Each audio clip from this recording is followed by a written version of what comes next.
Hi, everybody. Welcome to Cover the Spread for Saturday, January 17th, 2026. If you're new to Cover the Spread, welcome aboard. Glad you're here joining us. Make sure you subscribe. Give us a thumbs up as well. Greatly appreciated. Looking forward to the Saturday card. Hey, we got some college basketball to get to, and we got some NBA action thrown in here. Got some hoops on the Saturday edition. Looking forward to it. Love these games we got going today.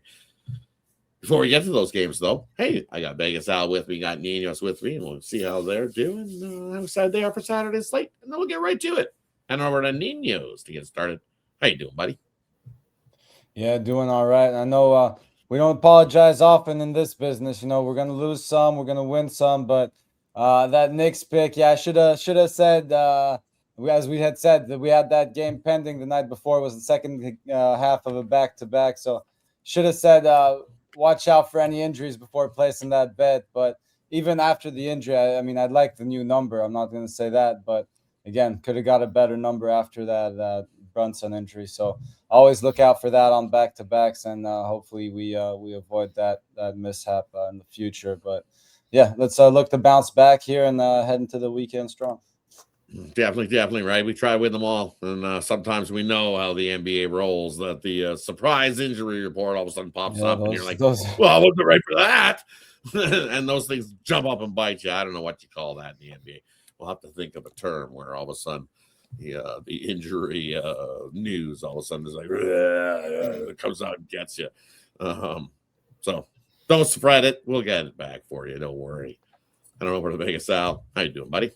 Doing pretty good here in the nitty gritty now of this college basketball season, conference play. Obviously, NBA is almost halfway through the year now. Just ready to get into this basketball slate.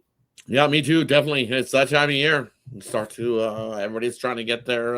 It's like the horse race, trying to find your good seating to get into the big dance. That's what it is. How many people you got? How many teams? 300 and something plus college basketball teams, and what is it? 64 the allowed to get in. They're all chasing that one little spot into the big dance. I love college basketball. So without further ado, let's get to it. First game we got on the slate, we got Florida heading into Vandy to take on Vanderbilt here in this one. And hey, look at this game. We got I'm loving this game here in this one.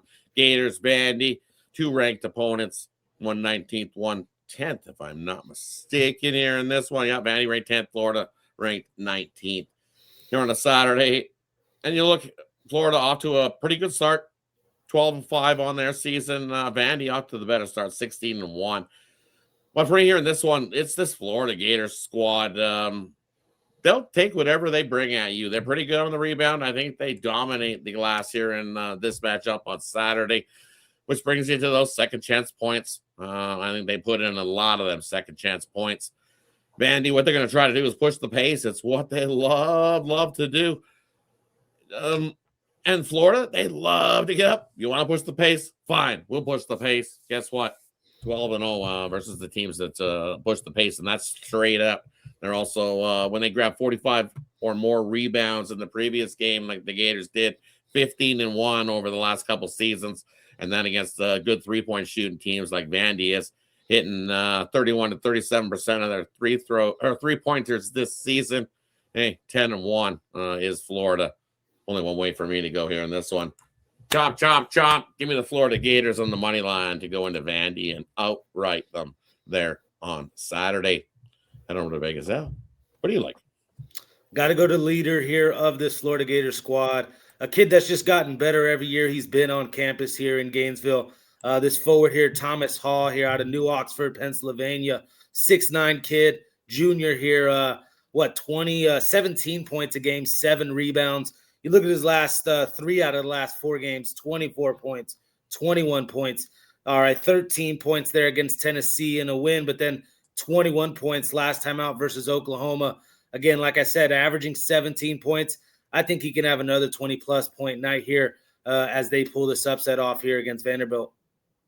Heading on over to Ninos. What do you like here?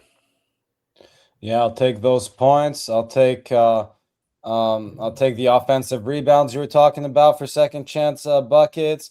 I'll also take that pace. You mentioned Vandy's playing out of fast pace, but Florida right behind them there too, and as far as their pace of play.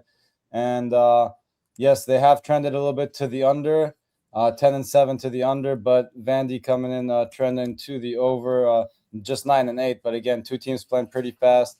You mentioned again those second chance opportunities, which they should have plenty of. So I like this game to go over the total here. Throwing a stat for you. Florida games versus explosive offensive teams scoring 84 points or more a game after 15 games in the season. Florida 10-0 to the over. Love it. Wraps up game one. Let's head on over to game number 2. We got in the college basketball slate. We got St. John's heading in to take on Villanova. We look at this game. I think Villanova laying a 1.5 here in this one. Total-wise, I believe 147.5 here in this one. Vegas Al's game. He's going to get us going. What do you got? We got a classic Big East rivalry here in this one. Actually, this one's normally more of a defensive type game. Again, 11 out of the last 15 matchups head-to-head have gone under the total here. Looking at 148 here, I actually like this total to go up and over. Again, Rick Pitino's St. John's squad, not scared to play at a fast pace, especially in Big East Conference play. They are averaging 86 points per game this year. You look at Nova, not far behind them, averaging almost 80 points a game this year, 79 points a game actually for Villanova. Both teams able to shoot the three ball well, 35% from the three-point land. You look at St. John's, 3 out of the last 5 games, 90 points scored. That one game there, 84 points, versus Butler. And Villanova's pretty the last couple games as well, 85 points versus Butler themselves, 88 points versus Providence. Again, I know historically a defensive type game, but we got a new coach here, Kevin Willard for Villanova, not scared to push the pace. Bryce Lindsey is do-it-all point guard. I think this is an up and down shoot fest here, over 148.5, and get on it now because this one's rising. And for me here in this one, I'm going to go with the give me St. John's here out on the road. Coming into this one to snag a win. I like them here on the money line. I know you could grab a 1.5 if you want to, but I don't think there's any need for it like St. John's here to outright them coming into this one. St. John's, you look 12-1 straight up against teams drawing fouls, which is not Villanova. They draw less than 18 free throws a game. Not so good there. And against good ball handling teams, Villanova doesn't turn the ball over a whole lot. Less than 14 turnovers a game. St. John's 19-2 against these teams. Only one way for me to go. I love St. John's and St. John's here. Also against teams that can hit the three. We know Nova loves to chuck the three, as Alessandro said. So lots of offense in this game. St. John's 16-1 against those teams that love to score and chuck the three like Villanova does. We St. John's on the money line in this one. I don't know where the Ninos. What do you like in this one? Yeah, I gotta love their edge on the glass too there. And I'm gonna stick to your St. John's here. Just gonna look at them early. Shout out to Rodd too for pulling this stat out. St. John is 12-2 ATS in that first half in the away games after a home win. So definitely a good spot for them to at least come out the gate and keep this one competitive. I would take the point in this situation here at the half, as it could very well end up being tied there too going into the locker room. So I'll take the point or the half point, whatever you can get with St. John's there in that first half. Hey, that wraps up game number 2 in college basketball. Let's head over to some NBA action for you. We got Boston heading into Atlanta to take on the Hawks. This is Ninos' game. He's going to get us going here in this one. What do you got? Yeah, I'm going to look at the Celtics here, as you mentioned, going into Atlanta. Now, the Hawks were on a bit of a run, but have cooled off a little bit, taking 2 losses coming into this one. And, the Celtics have had some unfortunate results lately. Now, they are coming off a pretty big win there in Miami. So I think they ride that momentum here. And I think this is another team that, despite, again, as I said, that little run they went on, was pretty impressive there without Trae Young. But I think this is going to be a tough matchup for these Hawks. So laying 3.5 here, as long as this number doesn't get out of hand, I think the Celtics can get the job done and cover this number for us. Heading on over to Vegas, Al. What do you like here? Yeah, Peyton Pritchard here with an ankle injury, looking like it's doubtful that he'll play here versus the Hawks. I'm expecting an increase in production then out of Anthony Simmons here. Already scored 39 points there his last time out. Averaging 14.5 points per game this season.